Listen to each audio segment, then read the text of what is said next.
How's it going, everybody? Daner here with North Central Coins, and welcome back to another episode of the most rare and valuable coins from the United States. In today's video, we're going to be counting down the top 10 most rare and valuable Jefferson nickels that you can find in your pocket change or coin roll hunting. The Jefferson nickel was first released in the year 1938, and its design is still featured on American nickels today. So unlike some of the other denominations, your chances of finding some of these extremely rare Holy Grail nickels can be a little bit higher than, let's say, quarters or dimes or half dollars if you're lucky enough to get a box of those. I don't know about you guys, but nickels are probably my favorite denomination to collect. They are the easiest when it comes to picking them up from the bank, and one of the most common denominations that you will see in your pocket change on a day-to-day basis. And you can be sure that there are some Jefferson nickels that are worth some buku insane amount of money. We are even talking tens of thousands of dollars. So make sure to stay till the end so you can see number one, which is going to be worth some absolutely insane money. But before I do get into this, I would really appreciate if you guys would hit that thumbs up, subscribe if you're new, and also hit that bell notification so you can follow along with my new videos as they are being released. And then what do you say we count down the top 10 most valuable Jefferson nickels that you can find in your pocket change or coin roll hunting? Let's get it, guys.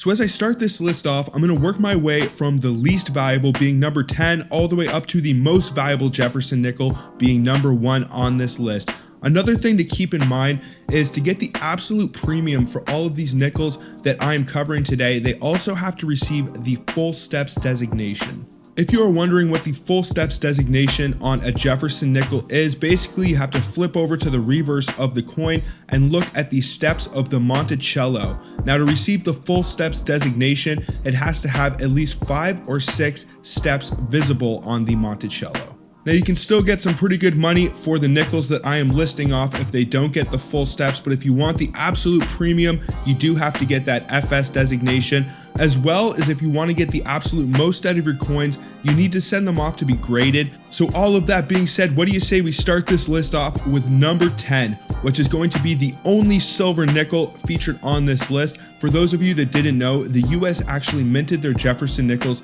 in silver for a few years during World War II because of the metal shortage. Silver Jefferson war nickels have a composition of around 35%, so they aren't worth too much when it comes to silver melt value. But the date that you are looking for is 1943, and this is the Philadelphia mint in the silver composition. Now, you are also looking for the full steps designation to get the absolute most out of this coin, and if you can get the full steps designation, it can be worth around $13.50 on the low end, and the 1943 Philadelphia silver Jefferson nickel can be worth all the way up to $12,000 if it is in a high mint state and you also get the full step designation.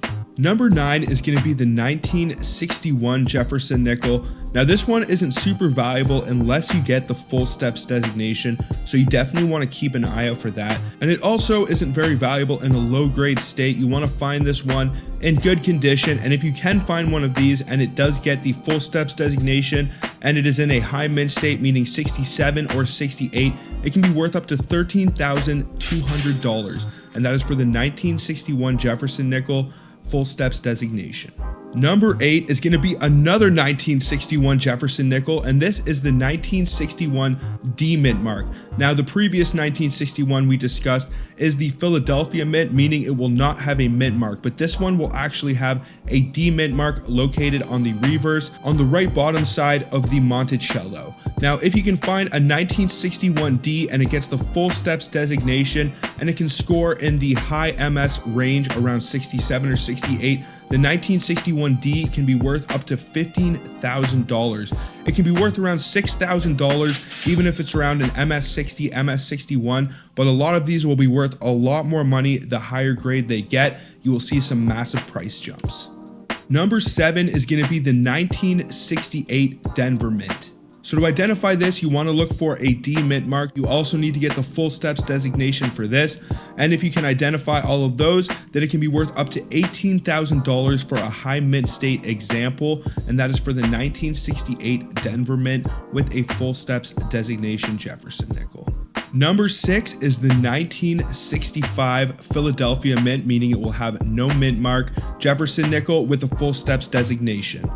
In terms of value, this one can be worth around $19,200 if you find one in a high mint state. So that means around 67 or 68, and it also gets the full steps designation, and that is for the 1965. Number 5 is going to be the 1953 S Mint mark, meaning it was struck at the San Francisco Mint, and you are also looking for the full steps designation. In terms of value, this one can be worth around $19,200 if you can find one and it gets the full step designation, and it is also in a high mint state, meaning around MS67, MS68. You will find that the San Francisco Mint Jefferson nickels a lot of the time are not as easy to find if you are not in the United States. I only believe I have found a few San Francisco minted Jeffersons in all of my coin roll hunts, and especially when it comes to some of these older ones like the 1953S. So always keep an eye out for those San Francisco mints, and you are also looking for the full step designation for the 1953S Jefferson nickel. Number 4 is the 1949 D over S Jefferson nickel, and you are also looking for the full steps designation. So this one is a bit of a doozy. To find the D over S even without the full steps, it'll be worth some good money. But if you want to get the premium out of this coin, you want to get the full steps designation. To identify it, you basically want to flip over to the reverse of the coin and look at the mint mark, which will be to the bottom right of the Monticello. And if it looks like there is a D stamped over an S for the mint mark, then you have yourself one fairly rare American Jefferson nickel that can be worth all the way up to $21,600 for a high mint state, and also if it gets the full step designation. Number 3 is going to be the 1939 Denver Mint, and this one has the reverse of the 1940, and you are also looking for the full step designation. The easiest way to identify this one is to flip over to the reverse of the coin and look at the steps of the Monticello. If it has the 1939 reverse, it will actually have wavy steps, and if it has the 1940 reverse, it will have straight steps on the Monticello. Now, if your 1939D has those straight steps, then you have yourself one very rare coin that can be worth all the way up to $26,400 if it is in a high mint state, and also you get the full steps designation. Number 2 is going to be the 1969 Denver Mint. Now, this is a bit of a strange case because the 1969 Denver Mint is not worth much at all if it doesn't get the full steps designation.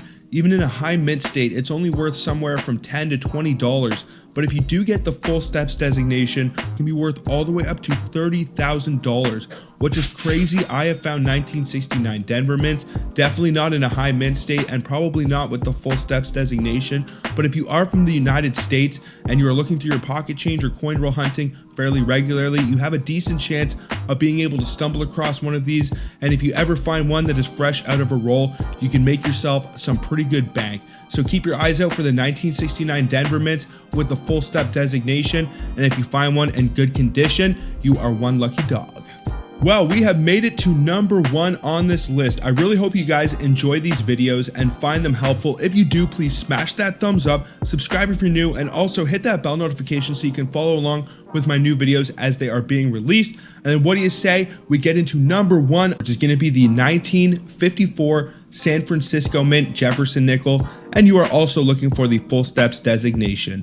Now, to identify the San Francisco Mint 1954, you just have to flip over to the reverse and look for a little S mint mark to the bottom right hand side of the Monticello, indicating it was struck in San Francisco. In terms of value, if you can find one of these and it scores in the high MS range, it can be worth all the way up to $31,200. Now, as I mentioned previously, it can be pretty tricky to find some of these San Francisco Mint Jeffersons, especially when you're dealing with key dates and rarer issues, but you should always keep your eyes open and hold on to the San Francisco Mint, and then definitely check them under a scope to see if they have that full step designation. What would you guys do if you ever discovered any of the coins in this video, or if you ever have found any of them coin roll hunting or in your pocket change? Let me know down in the comments. I would love to know. But that's pretty much going to do it for this one, folks. So until the next one, everybody, peace out and have a good one, y'all.